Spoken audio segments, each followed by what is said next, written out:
Oke, kita lanjutkan ya tadi pembahasan soal.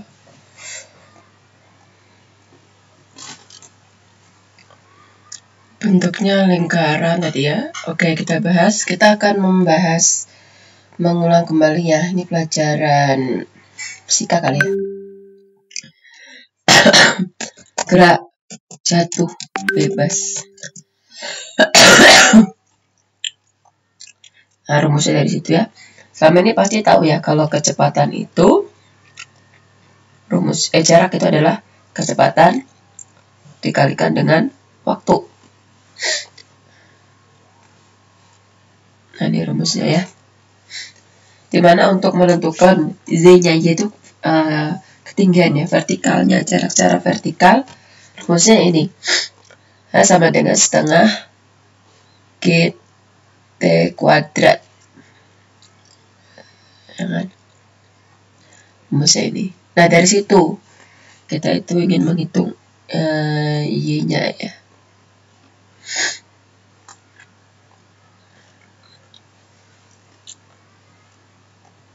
Nanti Y itu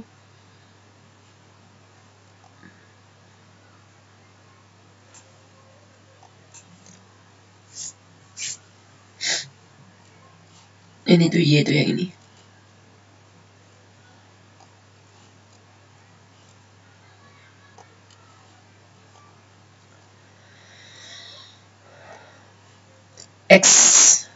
X itu jarak horizontalnya.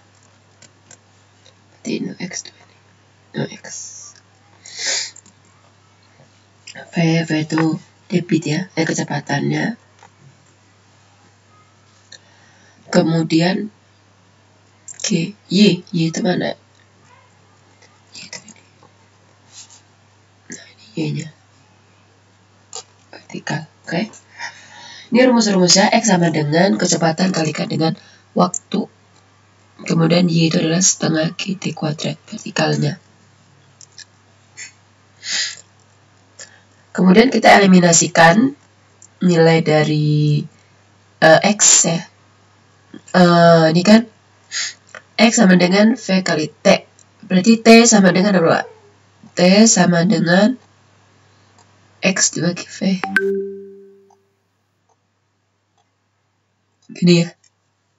Kita masukkan ke persamaan ini.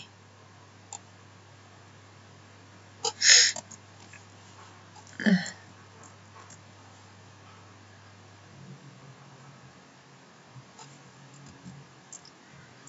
T-nya kita ganti menjadi XV, dikuadratkan. Ini ya. Sehingga kalau kita pindah ruas, V kuadrat sama dengan GX kuadrat per 2Y. Atau V sama dengan akar GX kuadrat per 2Y. Sehingga kita bisa memperoleh koefisien kecepatannya CV.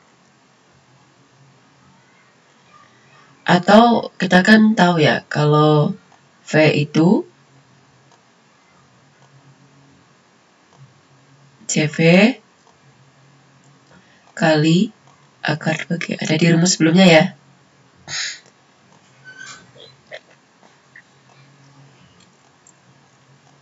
Sehingga kalau di soal tadi ditanyakan apa? Koefisien kecepatan, maka CV sama dengan apa?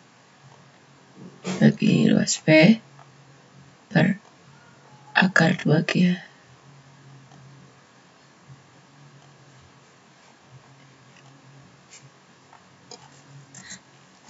Sehingga CV kalau kita pindah ruas, V-nya kita ganti. Masukkan. Nah ini ya. Sama-sama akar jadi boleh ya, langsung dibagi boleh. Berarti saling hilang apa? G-nya hilang. G doang yang hilang ya. Jadi X kuadrat per 4Y. Jadi ketemu ini rumusnya.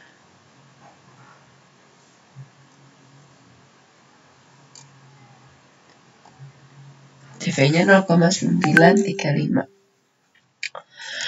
Kemudian tadi debit di soal itu kan diketahuinya apa tadi ya, debit nyata ya, ditanyakan. Kemudian kita cari koefisien debit. Kita cari dulu debit teoritis. Debit nyatanya udah diketahui. Tadi di soal berapa sih? 1,35 liter per detik.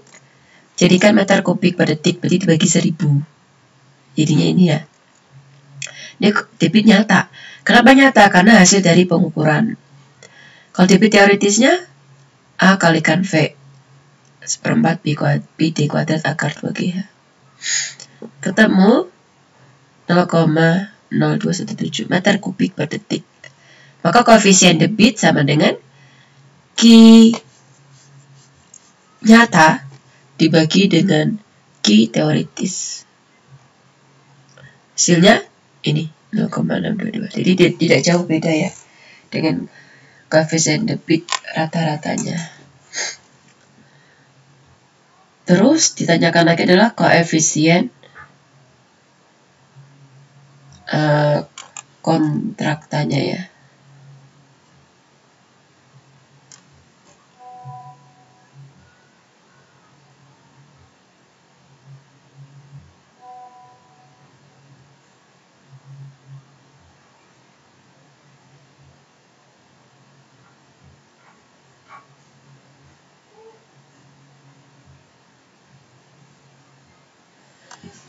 Maka kita bisa mencari koefisien kontraksinya CD dibagi CV.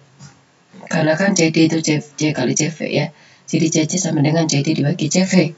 Hasilnya adalah sama juga, tidak jauh beda. 0,665. Dipahami ya? Oke, selanjutnya kita masuk ke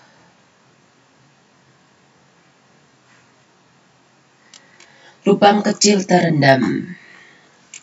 Tadi kan ada lubang, sekarang lubangnya kecil, yang kecil tapi terendam. Terendam itu masuk dalam air. Dinamakan terendam apabila permukaan zat cair pada lubang keluar. Di bagian hilir ini ya. Mana sih? Nah ini bagian keluar. Permukaan zat cairnya itu terletak di atas sisi lubang. Nah, di atasnya kan? Itu namanya lubangnya terendam. Kalau sebelumnya kan, nah ini kan terendam ya, tidak ada penjelasannya, maka kita anggap sebagai lubang kecil biasa aja. Tapi kalau misalkan ada seperti ini dinamakan dengan lubang kecil yang terendam. Dimana di sini ada H1, kemudian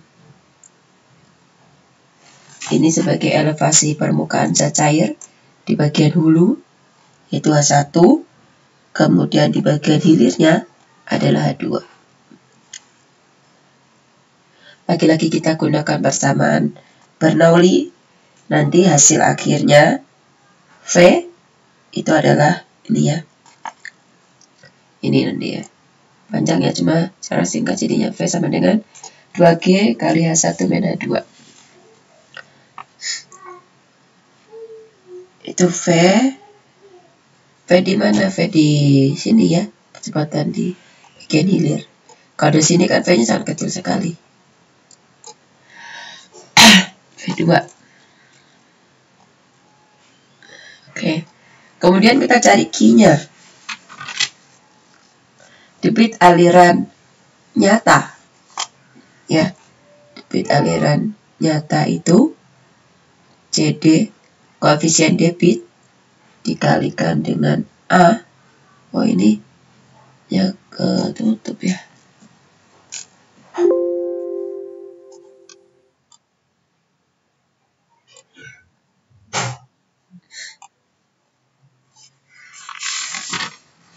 Oh bentar, maaf ya.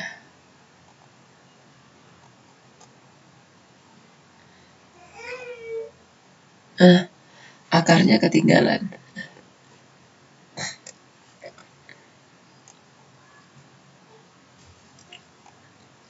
Ada akarnya ya, akar 2G.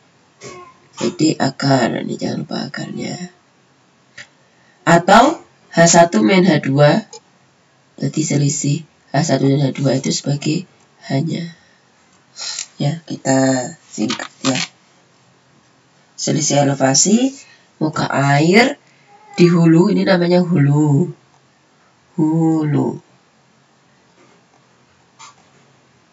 Ini hilir. Oke. Definisinya seperti itu. Maka diperoleh rumus lainnya adalah ini. Mencari Q-nya. Tadi lubang kecil terendam, kemudian kita masuk ke lubang besar. Kalau ini nggak ada keterangannya terendam atau tidak ya.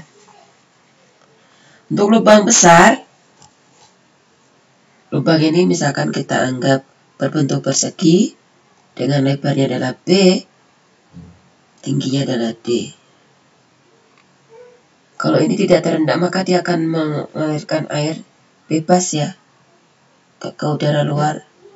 Berarti langsung berhubungan dengan atmosfer.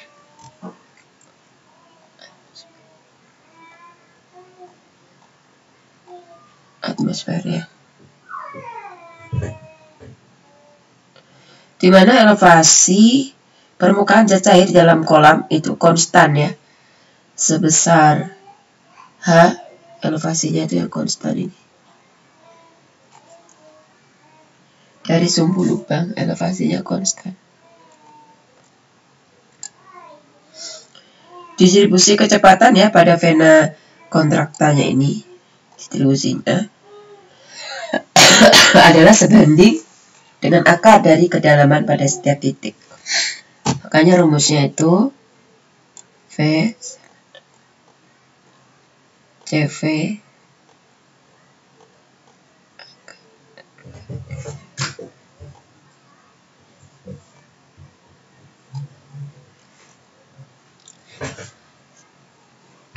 Jadi kemudian setelah kita lakukan penyesuaian gitu ya, maka akan diperoleh nilai Q ya setelah kita lakukan penyesuaian.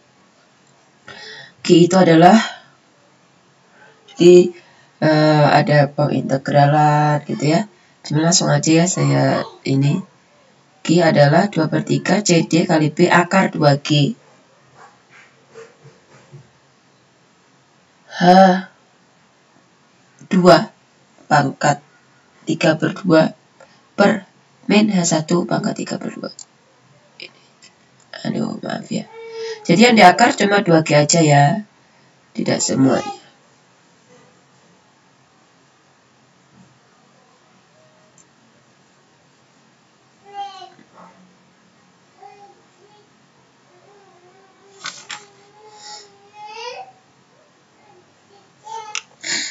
Kemudian bisa juga ya kalau dia punya kecepatan datang sebesar V0. Misalkan V di daerah sini tuh kita anggap 0, cuma di sini kan ada kecepatan datang, seandainya ada gitu ya, diketahui kondisinya itu ada kecepatan datang, maka rumusnya menjadi ini. Karena kan di Bernoulli itu kecepatan, tinggi energi sama massa jenis ya. Kalau ada kecepatan berarti ditambah ini V kuadrat per 2G. Ya.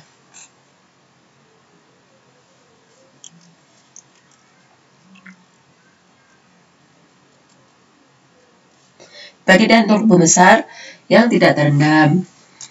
Sekarang bagaimana kalau lubang besar yang terendam? Untuk lubang besar yang terendam, berarti terendam itu definisinya sama ya seperti tadi ya, yang sebelumnya lubang kecil yang terendam. Berarti apabila permukaan zat cair ya sebelah hilir ini, maaf, ini permukaan zat cair sebelah hilir ini, dia itu berada di sisi atas lubang. Nah, ini disebut sebagai lubang terendam. Namun ada kondisi dia terendam, cuma kondisinya itu dia bagian hilirnya permukaannya terletak di ini ya, di bawah lubang bagian atas. Jadi bukan di bawah banget gini ya, tapi di bawah ini, di bawah lubang yang ini. Kalau ini kan terletaknya di atasnya lubang yang atas, kalau ini di bawahnya lubang yang bawah. Nah, ini disebut sebagai lubang terendam sebagian. Jadi beda ya.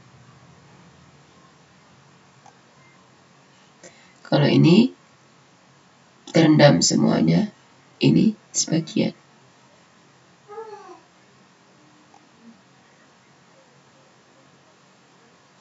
Nah, gitu ya. Dimana untuk rumusnya kalau lubang terendam semuanya, G sama dengan CD kali B H2 minus 1 akar 2GH. Oke. Tapi kalau lubangnya terendam sebagian, maka G-nya adalah G1B, G1 itu adalah lubang yang bebas, ditambah G2 itu adalah debit di lubang yang terendam. Dimana G1 bebas pakai rumus yang tadi ya, ini. Nah, yang ini yang atas, ya kan? Kalau G terendamnya berarti pakai rumus yang ini, jadi gabungan. Oke, bisa dipahami ya.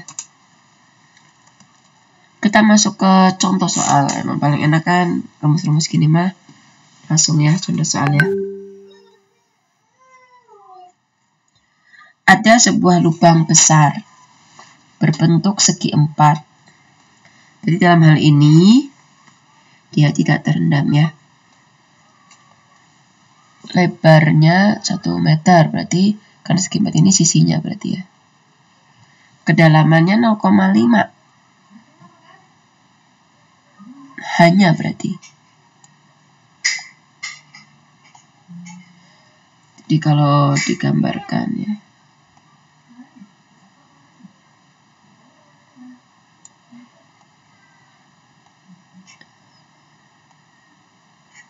Tapi lubang besar ini ya.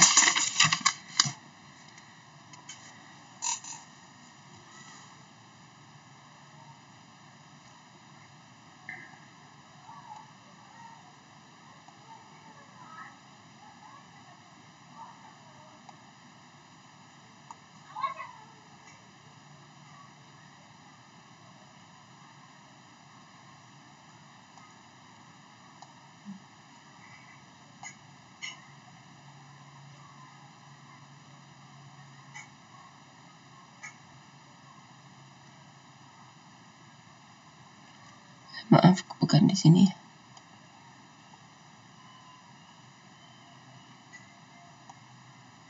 Keliru.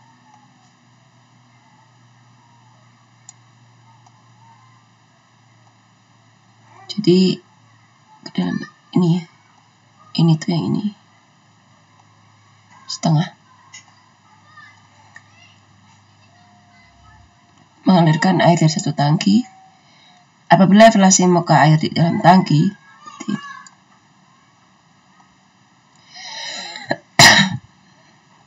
ini 5 meter. Nah, sehingga H2 itu adalah ini. 5 ditambah setengah meter. Jadinya H2-nya adalah 5,5 meter. Jadi kita pakai rumus yang lubang aja. Ya, Q1 sama dengan 2/3.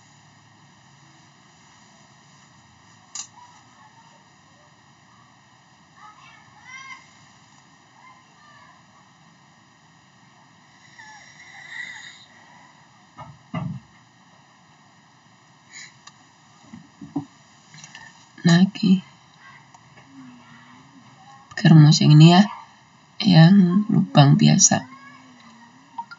Oke, kita masukkan rumusnya 2/3 CD kali CD-nya 0,6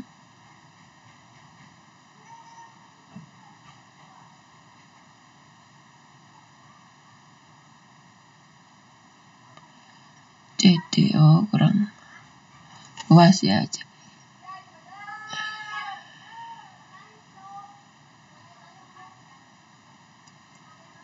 Oh, kurang B ini mah. Harusnya dikalikan dengan B ya. B itu lebarnya.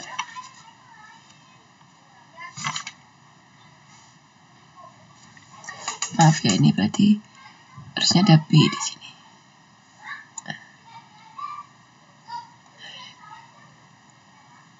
Lebar kan ini B. Ini. Akar 2G. Iya, 2-nya 0,5. Ketemu ini. 3,044 meter kubik per detik. Soal yang keempat. Kalau terendam ya. Soal nomor 4 itu kalau digambarkan seperti ini.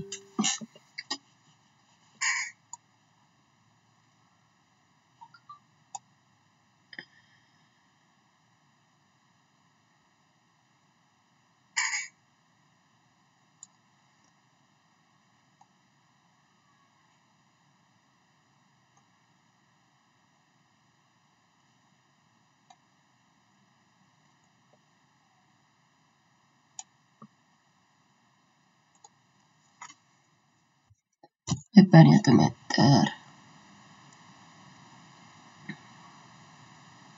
Tingginya 1,5 meter. Ini tinggi.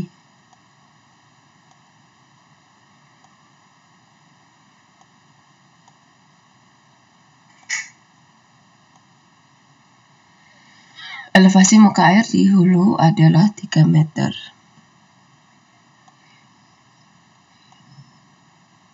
Ini 1.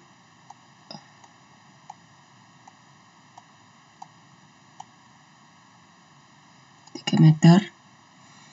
Kemudian airnya ini kondisinya terendam dengan elevasi muka air di sebelah hilir adalah 2 meter. Elevasi ini 2 meter.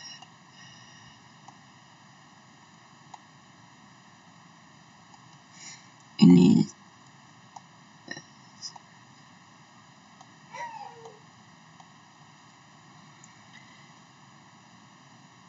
koefisien debitnya 0,62. H1 diketahui, ini di hilir. Maka kita bisa cari yang pertama adalah H2-nya. H2 itu berarti ini.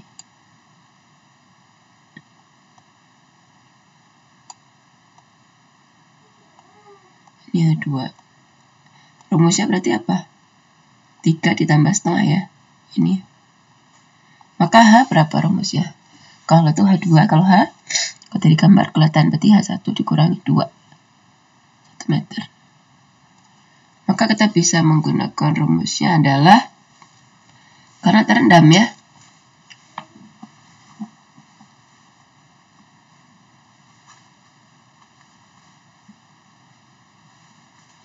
Kalau terendam berarti pakai rumus yang ini.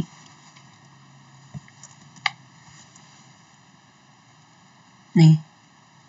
Jadi kali B kali H2 min H1 kali akar 2G ya.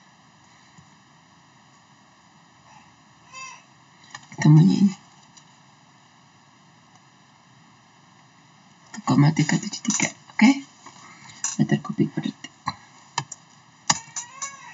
Oke, ke contoh yang kelima. Contoh kelima itu kalau digambarkan lebarnya 2 meter ya. Dia harus digambarin ya.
Ini tadi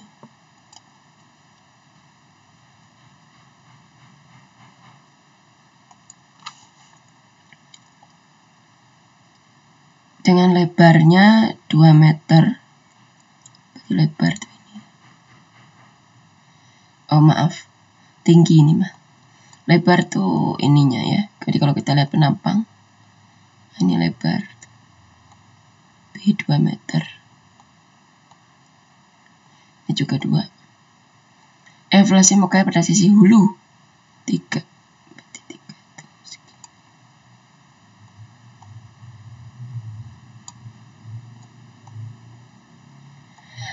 Di atas sisi lubang dan elevasi muka air di bagian hilir. Kemudian ada air di sini.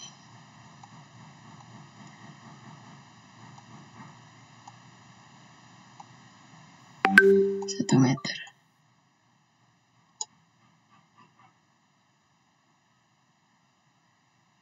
Di atas sisi bawah lubang. Koefisien debitnya 0,62. Maka kita cari hal satunya 3, 2-nya berarti 2 itu ini.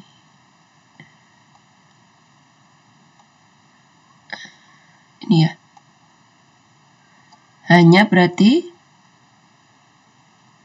3 plus 1.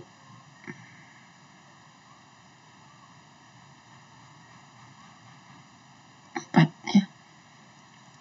H itu 3 ini.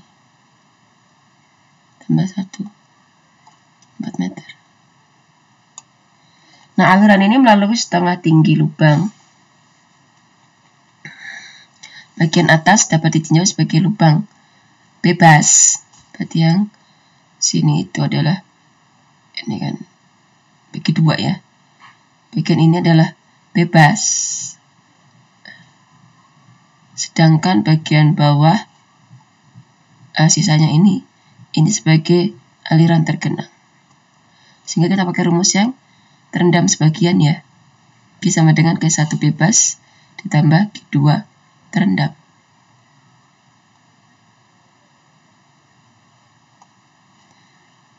Kaki 1 sama dengan 2/3 kali 0,6. Bebas pakai rumus yang terendam bebas. Terendam tapi yang bebas ya. Bukan yang tidak terendam. Terendam tapi yang bebas.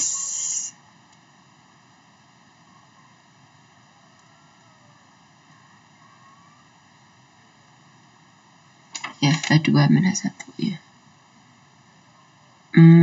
Sebentar.